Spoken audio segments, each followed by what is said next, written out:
We live in a time of global transformation. The Energy Futures podcast explores how we can accelerate the expansion of clean energy technologies and reduce our reliance on fossil fuels.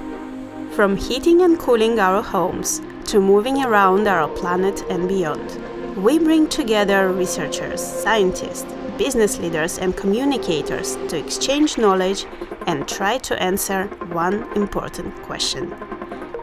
How can we create a sustainable energy future for all? This podcast is produced by Energy Futures Lab of Imperial College London. In this episode, hosted by Lukas Schirren, a Sustainable Energy Future MSc student at Imperial College London, we're joined by Dr. Yousef Alshammari, CEO of CMarkits and a leading energy strategist. Together, they discuss the impact of global events on energy markets, from the COVID-19 pandemic to geopolitical shifts, and explore the future of energy as we balance fossil fuels with renewables. I'm Lukas, and I have the honor to host today's episode. I'm currently a master's student at Imperial, and our guest today is Dr. Yousef Alshammari. Hello, Yousef. Hello, Lukas. I'm very delighted to be on this podcast, and hopefully we'll try and make a very informative and insightful episode on energy. Yeah, I hope so too. And I mean, you are an expert in energy. Well, I've been working in the sector for at least 10 years. I've started as a PhD in hydrogen technologies at Imperial College. I graduated from here in 2014. I was specializing in hydrogen technologies, but then I moved to energy systems and economics and energy markets analysis. Mm-hmm. More recently, 2 years ago, I was recognized as a fellow of the UK Energy Institute. So I can say that I am someone who can provide insight on global energy issues. Yes, I saw that you have 34 different experiences on LinkedIn. Which one was the best and which one was the worst, if you want to share? Well, honestly, since I've started working in the sector, I don't record any bad experience. It's something that I'm always enjoying. I've loved my job. I always want to make the best of the contributions to the industry. But definitely, there are places where you'd like to stay, to go higher, to rise. So that essentially makes decision on where someone would like to stay, but for any stage actually prepared me for the next stage. And more recent, or like 5 years ago, end of 2017, I started CMarkits, which is a consultancy firm based in the UK. And to start a consultancy firm, I had to spend many years as a postdoctoral researcher. I started at the International Atomic Energy Agency in Austria, the University of Vienna, and I also worked at OPEC. So without having this multidisciplinary experience, of course, with my PhD from Imperial College, I wouldn't have been able to become a consultant in one of the, let's say, perhaps one of the most important financial centers in the world in London. And I believe this has been something that I'm enjoying. And always, one thing here is crucial is how the industry has changed. Mm-hmm. From 2009, since I started as a PhD, to where it is now. So that's something actually keeps me to learn more and more and to keep the learning curve rising. How would you say did your PhD influence your career, also in the energy sector? Well, I come from Saudi Arabia, so by culture, in the Saudi Arabia, it's an oil country, so lots of people there would may be interested to work in the oil industry. So that's something I have had during my early as a school student, mm-hmm. And but it didn't shape as much as when I came to Imperial. So someone who's interested to work in the oil industry, but very conventional industry when you are in Saudi Arabia. But when I came to the UK, I've seen the whole energy sector. So it's not just about oil production. It's about carbon capture. It's about hydrogen. It's about renewables. It's about EVs. It's a multifaceted sector that doesn't only take engineers. So that thinking actually has sharpened. When I came to this country, I started that as an undergraduate in Nottingham, and I was very lucky to join Imperial as a PhD student. One of the most brilliant professors here I worked with, Professor Jeff Maitland, Professor Klaus Helgard, and many others in the college who had really guided me to become who I am now. Mm-hmm. Wow, great. So it really influenced you that you did your PhD here. And I saw that after that you worked for Oxford Strategic Consulting, and then now you also worked for the UNECE. First of all, what is that, and how does that work that you're doing today differ from the research approach you had in your PhD? During my PhD, as a PhD candidate, you have a certain topic that you specialize further and further, trying to prove something in you and make new contributions to that particular area. So my area of research was underground gasification of hydrocarbons. That's where we're trying to produce hydrogen from gasification of oil underground under high pressure, high temperature conditions, something that doesn't exist commercially compared to more than 90% of global hydrogen production processes currently available nowadays. So after that, I was essentially going deeper and deeper within the engineering science field. But being at Imperial College has exposed me to business leaders. We used to have, I remember having, we've hosted in this college people like the current leader of the Lib Dem, who is David, I think it's Mr. David, who used to be the UK Secretary of Energy during the Conservative Lib Dem coalition government. And we also hosted Minister John Hayes, who I believe now he retired. I met with many CEOs of the top energy firms here at Imperial College as a student during various events, and that I was trying to convey what I do as a technologist to business leaders. And there was a gap that I realized during that stage, which is understanding in economics. Mm-hmm. So I remember chatting with some of my professors here that I want to specialize in economics later on. And some of them found the area interesting, and one of them advised me, I recommend you attend one of the economics classes in our business schools and see if you really enjoy that. Mm-hmm.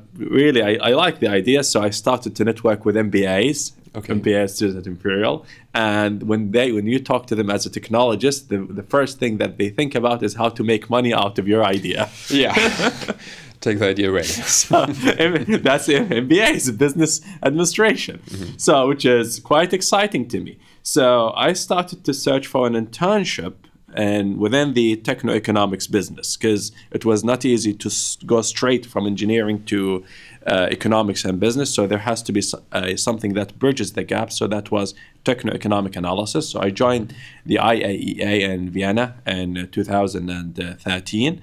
I worked on techno-economic analysis of hydrogen production using nuclear power. And then at the IAEA, I got interested in energy systems analysis using the IAEA energy models. Mm-hmm. Then I spent 2 years as a postdoc, starting at KAUST in Saudi Arabia for a year and a half, and then going to Austria again as a visiting postdoc, later as a research scientist at the University of Vienna. Then I was lucky enough to be nominated by the Saudi government to work at OPEC. Mm-hmm. Then I had been able to combine energy markets analysis after working for OPEC with energy transit systems analysis, okay, along with my engineering background. And that was something special because most of the energy analysts nowadays in the industry will be those who come from business or economic backgrounds, but very few will come from an engineering background. And the energy sector is predominantly covered by technologies. Mm-hmm. So you need to understand the technology, the science behind it, in order to be able to make better decisions. And I believe that's something that has enabled me to survive this very challenging and rapidly changing sector. And also probably make big contributions to the UNECE. So at the UNECE, and while working at the IAEA, so I had the chance to network with officials from different UN organizations. And one of the UN officials I met, he was working in Geneva at the United Nations Economic Commission for Europe, that's the UNECE. So he invited me to become a member of a committee there for sustainable energy experts from different countries. And the theme of that committee was to advise the ECE regions, including the US, including other countries which are not just in Europe, associated with Europe, on how to decarbonize the fossil sector. So we get the chance to review the UNECE reports, we make recommendations, we make expert comments on them, and then these reports published by the UNECE get passed to member states of the mainly from the EU, United States, and other countries associated with Europe. So essentially it helps countries make better policies by taking the views of the experts. I'm very lucky to be a part of that committee since 2015, and through that committee I had also a chance to meet with some of the best experts from different countries, whether it's UK, Europe, US, and it's as much as I could offer, I all have also a chance to learn from different experts. I saw your book and it reminded me that you also worked for OPEC, the Organization of the Petroleum Exporting Countries. And OPEC has over 80% of the global oil reserves, which is massive and a lot. And I was wondering what your thoughts are on how OPEC kind of advances or hinders decarbonization efforts in the petroleum industry. Well, that's true. Because if you look at the history, because you need to look at first the history of OPEC. OPEC was founded in 1960s in Baghdad, in Iraq, by 5 founding countries: Saudi Arabia, Iran, Kuwait, and Venezuela. So looking at the history of OPEC, it started with 5 member countries. Now it is 13 countries currently, okay? And we also have OPEC Plus. With OPEC Plus, it's 23 member countries. So because I'll talk later how the OPEC Plus coalition alliance was formed, because I was attending these meetings in 2016. But 85%, because the 5 founding countries mainly are in the Middle East, if you don't want to include Venezuela, and the Middle East has been rich in resources. That's one question. But there's one issue here, is that it's not just 85% of world resources, it's also the cheapest resources where you can extract oil. Okay. But if you go to Canada has got more oil than Saudi Arabia, by the way. But the Saudi Arabia will be the lowest cost. That is hard to beat globally. Saudi Arabia and also a few other GCC countries. Or also Venezuela has also got more oil. If you look at the statistics of Venezuela has got more than 290 billion barrels of proven reserves according to their data. Saudi Arabia is close to 270 billion barrels of proven reserve. But the difference is the cost of extraction and the technology that you need. All right, Saudi Arabia will be at the lowest cost for the next 30 to 50 years. So that's answered the question on why OPEC has 85% of world proven reserves. I think the second part of the question, what it's doing for global energy transition. Yes, because I mean, there are kind of conflicting interests, aren't there? It has changed a lot, because I've done so much research on the history of OPEC, the evolution of OPEC. Which is very interesting, by the way. Yes, when it started in the 60s, and I think no one doesn't know Sheikh Ahmed Zaki Yamani, who passed away a couple of years ago, who used to live in London. And he was kind of the hero at that time of the mastermind of OPEC pricing power. And at that time, all what OPEC was trying to do is to gain the maximum benefit out of selling resources. Because it used to be, by the way, the Seven Sisters. Yes. It used dominated by the US. Yes. Yeah, absolutely. But it also includes BP, which is a British firm. And what OPEC all wanted trying to do is to take the power from the Seven Sisters to claim it by the countries who own the resources, who have given them the concessions to explore and produce oil. Because at that time, the locals or the peoples of these countries were not educated enough to develop their own companies. There were no national oil companies at that time. Saudi Aramco didn't exist at that time. It used to be an American company, Standard Oil of California. Also, all the oil exploration was done by either BP or other companies in the Arabian region. So OPEC has tried to take that power, pricing power, from the Seven Sisters to claim it to the governments of these countries, and then it transformed into a open markets in the 80s. So starting from pricing oil 60s and 70s, and then in the 80s, when during the downturn of oil price, when Saudi Arabia tried to retake its market share, we remember that period. The oil prices fell sharply, and even the pricing power for the Saudi currency also got affected at that time, because the dollar used to be 2 riyals something, but after that price turn, even the pricing power of the Saudi riyals jumped to 3.75 for a US dollar. Okay, but at that time, Saudi Arabia oil production went up from 2 million barrels, claiming it back to 6 and 7 million barrels oil exports. Okay, but there was definitely a heavy price, which we continue to have until now.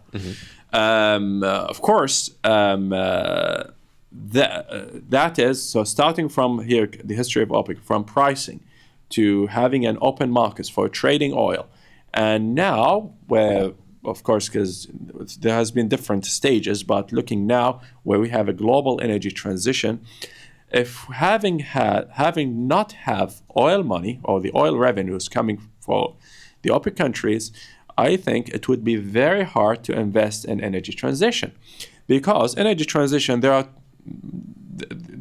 has to be a way to finance it, either through carbon pricing, and that is of one form of taxation. Okay, this can be sensitive. It has been happening in Europe for a while, but it has not been successful in bringing down emissions or taking the appetite of Europe away from fossil, especially in countries like Germany. And of course, the geopolitics here also has a big role to play. On the other hand, when we see a healthy energy markets, there's always a positive indicator on how much investments we're seeing in alternatives. Look at what happened during the COVID-19 pandemic, when oil companies, most of them actually, reported net losses in 2020. And that was one of the worst years ever for the oil and gas industry. But after that, when 2022, we started to see investments coming back again. We also saw the major announcements from BP at that time that they're going to split their revenues in 2022, okay, under the previous CEO, into 50-50 for renewables and conventional energy. I think a lot of the policies were kind of taken back, right, in the last year and this year, especially from BP. This year there is a pause, a little bit, and I believe that pause is kind of geopolitically driven. Look at what's happening in Eastern Europe, the natural gas crisis and Europe, the gas prices. I believe that's all affects where the company's policies are. Of course, also it's an important year where we have U.S. elections. If Trump comes back to the White House, which a possibility that we cannot exclude, I believe that also has one factor on where oil companies would be willing to see their investment. They don't want to invest in something that, and then you see different uncertainty of policy. Yeah, of course. Yeah, exactly. I believe this is a major reason why you're seeing a slight pause on it.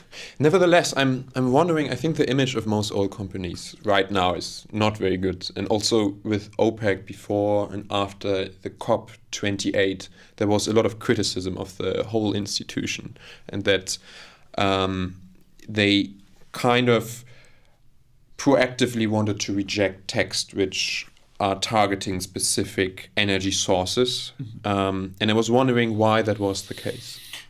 Well, I don't think I'm here. I'm talking as an analyst, despite being a citizen of an OPEC member country. But here, talking as an independent, neutral analyst.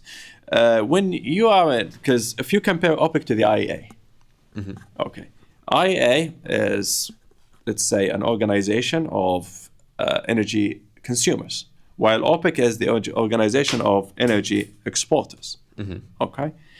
And it is definitely in the interest of OPEC to keep hydrocarbons in a place for the foreseeable future, because not many OPEC countries have done enough work to diversify their economies. I'm not talking about Saudi Arabia. Saudi Arabia is ways ahead than many other countries, especially Saudi Arabia, UAE, and I'm not sure about other countries, but definitely Saudi Arabia and UAE are ways ahead than many of other OPEC member countries. And I believe this is that raises the questions of climate justice. Because here, if we move away from oil, okay, which is, by the way, this is not a political question, it's a technical question, rather, because the technologies are not ready yet to get the world to move away from oil over the short term. But I think the peak of oil is reached in 2030, also according to the IEA. Again. Well, according to the IEA, which something I cannot say it's not going to happen. It could happen. I think, and here the technology again plays an important role here. I think we're going to see far more efficient use of oil than we are seeing today, and that is the biggest concern for oil demand, and that's what can actually drive peak demand rather than a shift away from oil, because the only source of energy that can may give you a security of supply, a backup, it's not going to be renewables, it's going to be only nuclear. Yeah. Most of the demand is also driven by emerging countries. Of course, of course. But I don't think it is renewables that is going to drive oil away. I think it's going to be nuclear. And the politics behind the nuclear is very complex. We are seeing here in the UK, the share of a nuclear power has been almost fixed for decades. But look at countries like France, where the nuclear is between 50 to 70% of their electrical power, so they have been far, far less vulnerable to the gas crisis, which happened over the past few years. So I think here that's one question where if it comes to peak demand, I think that we're going to see a more enhanced use of oil, that's predominantly in the transport sector, and that can, whether it's gonna peak demand is gonna happen in 2030 or beyond, that's I think will be the most critical factor. It's interesting that you're saying that oil is going to, I mean, it's going to be relevant also beyond 2030. It's just that the peak might be reached or not. You mentioned gas as well. You also mentioned the gas crisis due to the invasion of Russia into Ukraine. And especially in the UK, it's interesting that the gas turbines or the gas price is often determining the electricity price, because gas has to balance renewables. And what my question is, what were the effects of the Russian invasion of Ukraine on global energy markets, and particularly focusing on oil and gas supplies? Well, what we saw is a politicized energy sector after the Ukrainian or the Russian invasion of Ukraine. There has been an EU embargo on Russian energy exports to Europe, but Russia, what has Russia done is has diverted their oil supplies to India and China. India has taken the chance of having heavily discounted Russian oil. So Indian refiners loved it. They've used that oil to sell refined products to Europe. So India didn't raise its imports of Russian oil for the sake to meet its local demand, but rather they found an economic opportunity. That was something acceptable in Europe, as long as that directly doesn't come to Russia. So this is how I see it's become very politicized sector. On the other hand, the LNG prices coming from US, Canada, Norway to replace Russian gas and part of the LNG was priced at much higher than the price that they used to get from Russia. Yeah. So at least the US used to charge double or quadruple the price to Europe, and I believe that is where we have a sector that is not really driven by economics, by politics. But the only thing that has saved Europe was actually the stocks. Because look at in 2022, the stocks were filled with enhanced imports from alternative suppliers. Okay, same thing in 2023, and I believe also that actually brought the prices down, because at some point we saw prices of LNG, natural gas shooting to $6 and more in the past couple of years. But now it's partly stable because of the stocks that has saved that. One issue here that Europe has faced is the shortages of investments in the gas industry. Most over the past 10 years, a lot of the investment were put into renewables and pretty much into wind. And we actually saw a gas crisis in Europe right before the Russian invasion of Ukraine. It happened end of 2021 when there was a shortage of wind energy in Eastern Europe. Okay. Yes, and at that time we saw that we started to see a sharp increase in gas prices, and that then actually overspilled to oil markets, because then what Europe has tried to do is that they take oil because it's cheaper than gas to bring it back to power. This never happened in 30, 50 years. Okay, because they have always been dependent on coal or gas. So this actually happened, and then OPEC was asked to increase production because oil was needed in electric power. So I believe that issue was amplified later by the Russian-Ukrainian war. So I believe here we have a clear issue that we have shortages of investments in the gas sector. And I think gas will be needed as a transitional fuel. Europe wants to produce 10 million ton of green hydrogen, not clean, green hydrogen. That means it has to come from renewables by 2030. Now we have only 4 projects that are still that have been commissioned, and 2030 is not far. So without it's highly uncertain we're going to meet that target. So I do believe we need natural gas for at least 20 to 30 years to come as a transitional fuel. Otherwise, we're going to see a sharp increase in energy prices, and especially in gas, if we continue to fall short in investments in that key sector. I know there are studies to show that you can have a system with 100% renewables. Yes. What do you think about that? I think it works, but not in all countries. Yeah. It could work in Norway, maybe in Austria. And by the way, here, renewables not all the same. Hydropower is the most reliable, most secure form of renewables. And I believe that is what you have been referring to. You could have 100% renewable energy system if hydropower is in place. But to base it on wind and solar, here it becomes tricky. So unless you have a backup, which can be hydropower or nuclear or natural gas, then I believe that's a very important baseline to achieve 100% renewable energy system. But to base it fully on solar and wind, you might definitely you'd need hydrogen or batteries. Demand side management. Geothermal, maybe, if you are in Iceland. Demand management, but definitely, I find it hard to believe this can happen on a global level. I believe it can happen in countries, as I said, maybe Norway, Iceland, Austria, countries which are really rich in renewable sources of energy. Maybe some countries in Latin America and Scotland, to a certain extent, very rich in wind. Yeah. Rich in oil as well. Yeah, but I don't think it can happen on a global. I don't think that can happen in a country like the United States, which is the world number one energy consumer. Yes, interesting though is that in Texas you have a lot of renewables, even though they also have a lot of oil. I agree. Because they have a lot of resources, especially for solar. Yes. Solar irradiation.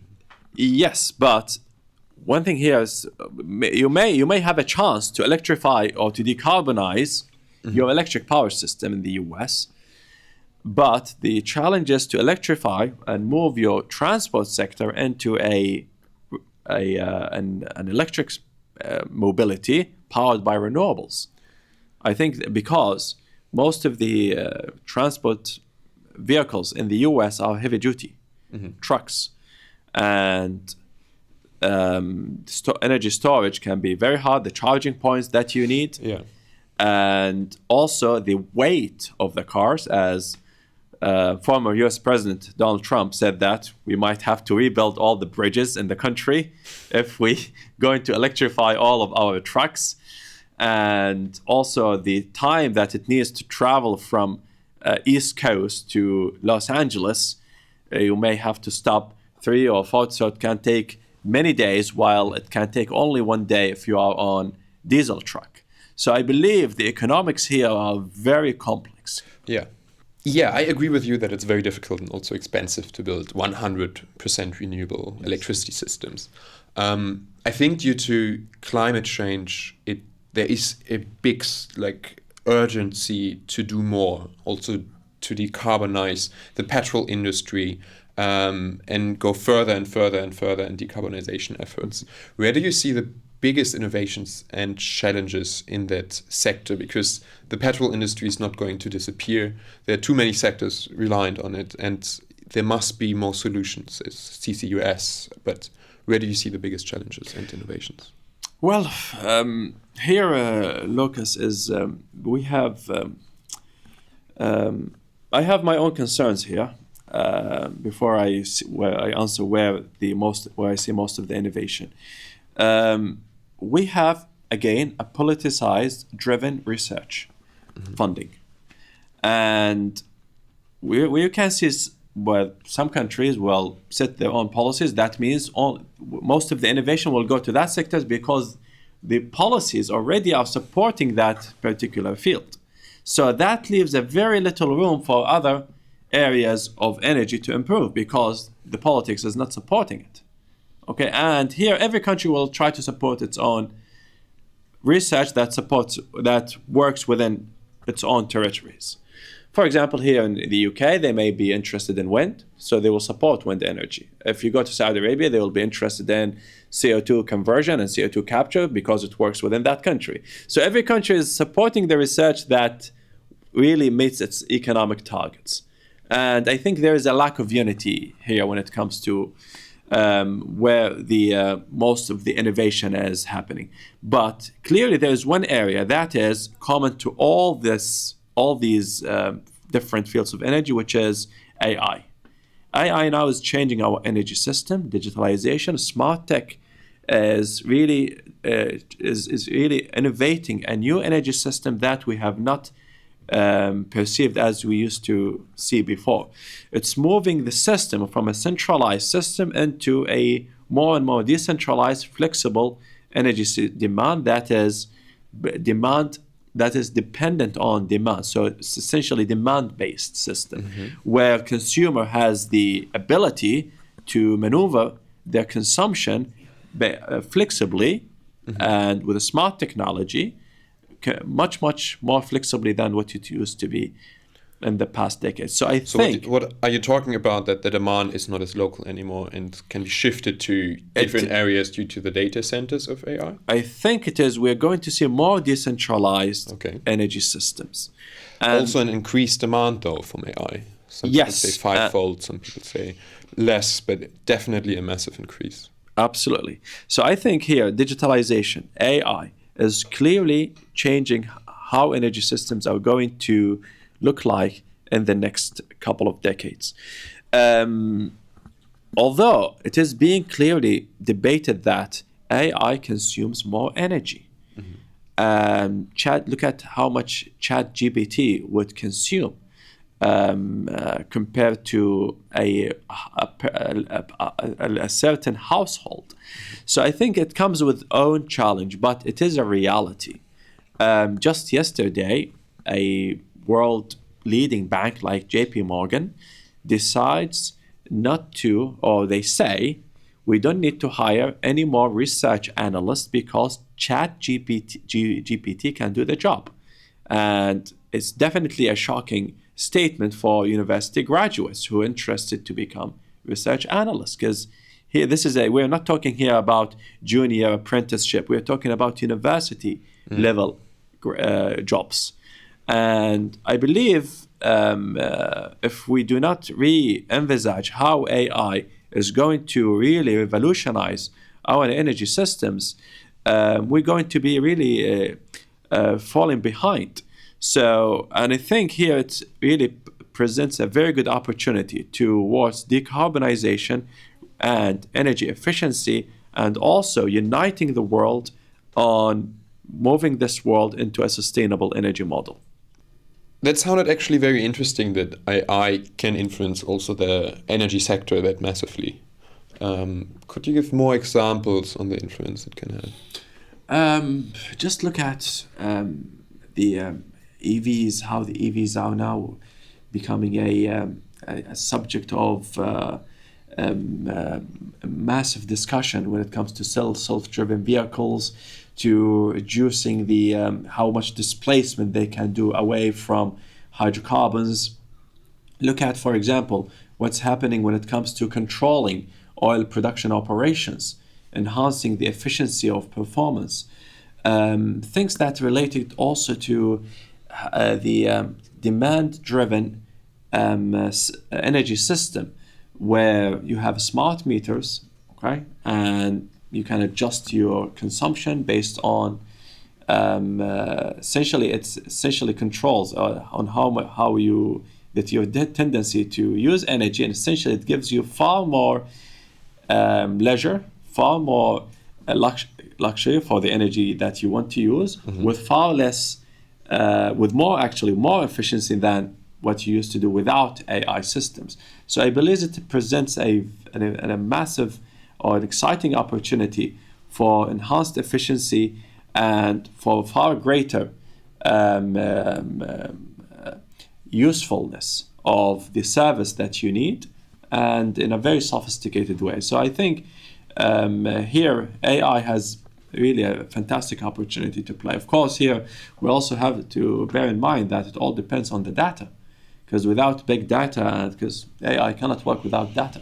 It needs massive data source. Yes, and it raises the question on how many data centers the world will need to, or a country will need to build when it comes to having an AI-dependent energy system. That means that there has to be big data centers that stores the consumer consumption habits. But isn't that kind of counterintuitive if you say it gets more decentralized, but you have very huge data centers in one location, which have a huge demand? Yes, but here we said decentralized in terms of the supply. So the energy doesn't have to depend on a single supplier. So whereby they can generate the energy from within the source itself, from solar panels, for example, batteries, stored batteries. Sometimes even you may produce hydrogen on site. Some people have done it where they generate solar hydrogen within the house itself for multiple uses, including cooking, including even hydrogen fuel cell vehicles.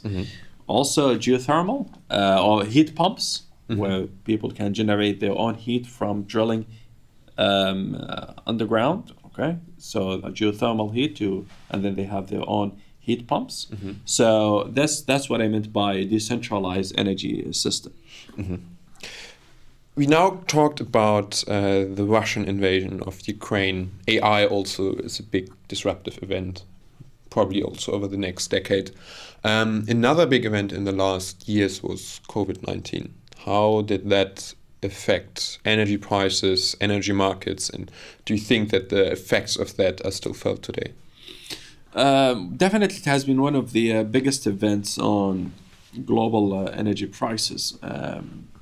I believe because I have witnessed the period in the run-up to the COVID-19 pandemic, how it outbroke initially in China. It was expected to stay in China, and then it was declared as a global pandemic. At that time, just to give a short story on what happened at that time, there was a meeting because Saudi Arabia has tried to call for a cut of 1.5 million barrels ahead of the declaring COVID-19 as a global pandemic. And Russia and a few other countries perhaps didn't agree with that. What's happening in China is going to move beyond China, and there was no need to make any preemptive measures. Essentially, Saudi Arabia was leading taking preemptive measures right from February. So the pandemic was actually happened, I believe, around April. It was declared as a global pandemic, but right from January, February, Saudi Arabia was watching the situation very closely. So His Royal Highness Prince Abdulaziz, who is our energy minister, he has a very famous statement that was published by by Bloomberg, I believe, and it was said that Saudi Arabia makes a public comment on what's happening in China, a house on fire. What do you do? Do you call the firefighters, or do you bring the brigade to put out the fire? So it shows how concerned the country was. Mm-hmm. And then the ministers, OPEC Plus ministers, met in March, to try and find a deal on making 1.5 million barrels cut as a preemptive measure.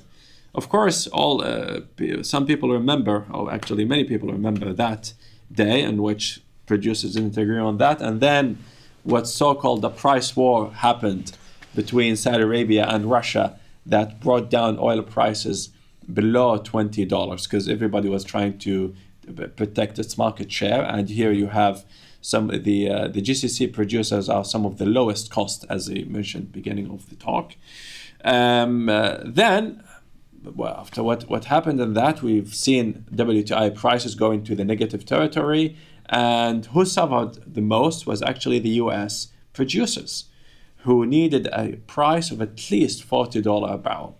Mm-hmm. So President Trump interfered at that time to mediate a deal between Saudi Arabia and Russia to try and find an agreement. So then there was the historical agreement that happened at some point in April, and in that agreement they reduced oil production by almost 10 million barrels a day. Exactly, the figure was 9.7 million barrels a day. Mm-hmm. Although they wanted to reduce it by 10 million, but then they agreed finally on 9.7 million barrels a day. Of course, that you have to add on that another 3 to 5 million barrels a day unilateral cuts coming from the US producers, and another cuts coming from the IEA by taking barrels off the market to put them onto strategic reserve. So all the cuts can go up to 20 million barrels a day. The demand in oil dropped at that time as a result of the global lockdown to an average of about 27 million barrels a day. That's the decline in global oil demand during the pandemic. And here I'm talking about around Q2 2020. That period, as I just mentioned, was one of the most severe periods that the industry has faced. Most oil companies at that time reported net losses, but then we started to see recovery and a gradual ease in the cuts that happened in Q2 2020. Mm-hmm. So then as a result of that decision, we saw oil prices, especially here Brent, coming up actually from below $20 to more than $50 in December 2020. Mm-hmm. Definitely that shows a major recovery. And in fact, without OPEC Plus available here to safeguard the markets, things could have continued to continue to go into chaos. Then we the agreement didn't end, because the agreement actually lasted until some point in 2022. So it went to 2021 and 2022. And here in 2022, and everyone remembers that period was the period when Russia invaded Ukraine, prices jumped to more than $100. Mm-hmm. But that period also, OPEC Plus here, it took the other way around, whereby it increased production. Although not by much, but at least it brought back all the barrels that it withheld in 2020 back into the markets. So what I see now is, because really oil prices wasn't just because I believe the impact of the COVID-19 pandemic really disappeared in 2023 when China opened back its economy. Because China stayed in lockdown for 3 years while the rest of the world was about a year or so, okay, depending definitely on which country you're looking. But really what we currently see predominantly impacting prices is I would believe multiple factors, including then the central bank's policies, because central banks during 2020 kept interest rates at zero level. The Fed injected $2 trillion into the US money markets. Mm-hmm. And then we see tightening policies that actually made this dollar stronger, affecting, and in fact it has played an important role on where oil prices have traded. Of course, also the US policies, when Trump left, Biden has come. Inflation Reduction Act. Of course, and Inflation Reduction Act to a certain extent, it has supported the clean energy transition, but I see most of the impact happened as a result of keeping interest rates at a very historically high levels, more than 5%, 5.25% in the US.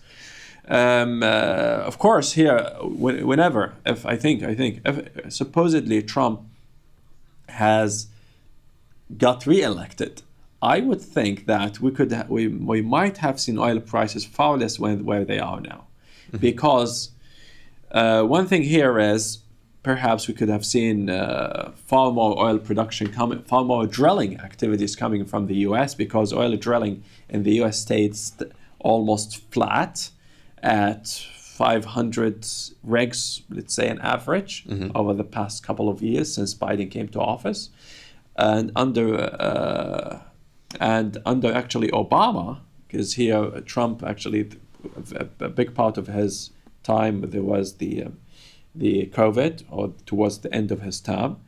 But during Obama and the beginning of Trump, the number of oil rigs used to be around 600 and more. Okay. And that has pushed the oil production boom that we're currently seeing. And that was a big factor why we didn't see oil prices close to $90 or more during Trump compared to what we saw during Obama and Biden. Mm-hmm.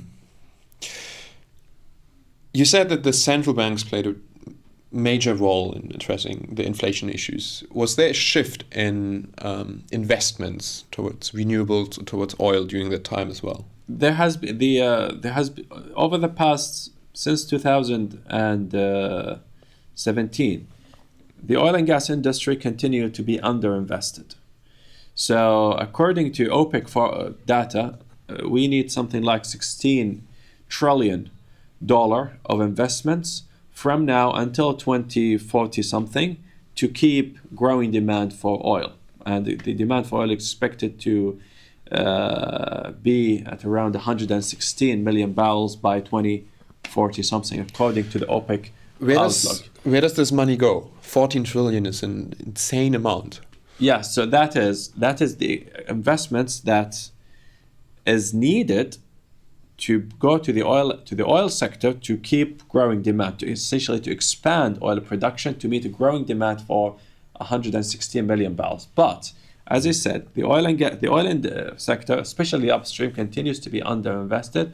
That is, we have less than $500 billion a year of investments, and so that means the renewable energy sector has been getting most of the investments. According to the IEA, now renewables get double the investment that the oil and gas used to get, according to their last World Energy Investment Report. What's the share between investment in the petrol industry or oil and the investment in renewables? Do you know that? Well, as I said, historically we used to see more investments going to oil and gas, but now we see renewables getting double the investment that. Does it mean that renewables have more investments than oil? Yes, but not all forms of renewables. I believe it's mainly wind and solar. Most of these investments are happening in China and India and Europe. Mm-hmm. Of course, China here is a bigger player because they hold massive mineral resources that renewable energy needs. And they have a very big demand as well. I think they installed over 200 gigawatts of renewables last year. Yes, absolutely. Yeah. So the demand definitely there is, and you need to decarbonize the sector. China now, one interesting observation I have seen, China energy demand per capita actually has overtaken Europe at more than 120 exajoule per person, which is very interesting. Still, the US is the world's largest energy demand or consumption per capita, around 300. But yeah, that's why China needs to decarbonize. Otherwise, their emissions would go massively high. Yeah, definitely. To kind of end this episode, I wanted to talk a little bit about the future of energy markets in COP29 as well, which is coming up next year. As we look towards COP29 and beyond, what are the most promising technologies and innovations in the renewable energy sector that, in your opinion, could redefine the global energy market? Well, I think in COP28, we've seen some amazing recommendations and consensus on transition away from fossil fuels, the need to embrace all technologies, including carbon reduction technologies, to achieve a sustainable energy system and try to achieve the 1.5 degrees targets. I think a lot of scientists already say that that's not achievable anymore. Yes, but in theory, if we try and to meet that target, whether that is still achievable or not, I believe, but we still need to try, and because if we try and reduce the targets, then it could compromise our sustainability target. Mm-hmm. But if I keep that in theory as the target that the planet wants to achieve, I think here one thing is we need to keep the two things together: sustainability targets, energy security, and climate justice. We have to keep these three in balance. Mm-hmm. And here I mean, if we look at sustainability, we cannot compromise our energy security. And when we say energy security, we're really talking about the developed world. That is the US, Europe, China, OECD countries. These are the countries that really matters to them, energy security and energy price. And then we have to look at climate justice. We still have something close to 1 billion people who lacks access to electricity, and something like 3 billion people who needs clean cooking in Africa and other countries. So to them, you can't go to them and you talk about any sustainability and energy security when they need to have the basic living standard and emerge of poverty. So I believe we need to bring these three pillars together, and only then, I believe, then we can make COP28 to 29 and beyond successful meetings. Okay, thank you very much for that answer. Where can people find out about you? Well, I'm available almost everywhere, so but pretty much I'm available on LinkedIn. So if you are available on LinkedIn, you can add me, direct message me for any questions, comments on my post. I'm very accessible. And also on X, if you want to direct message me on X. Also on my, I have a web page on Imperial College, so you can send me an email on Imperial College. And if you are in London and would like to visit the college and have a chat, I'm very, very happy to take all questions and meet with whoever would like to learn more about the energy sector. So enough options to meet Yousef. Thank you very much. Thank you for tuning in to the Energy Futures podcast. Here at Energy Futures Lab, we are dedicated to addressing global energy challenges through pioneering research, innovation, and advocacy. To learn more about us and the exciting projects we are working on, visit our website and follow us on social media. If you enjoyed this episode, please like and share and subscribe to stay up to date with our latest content.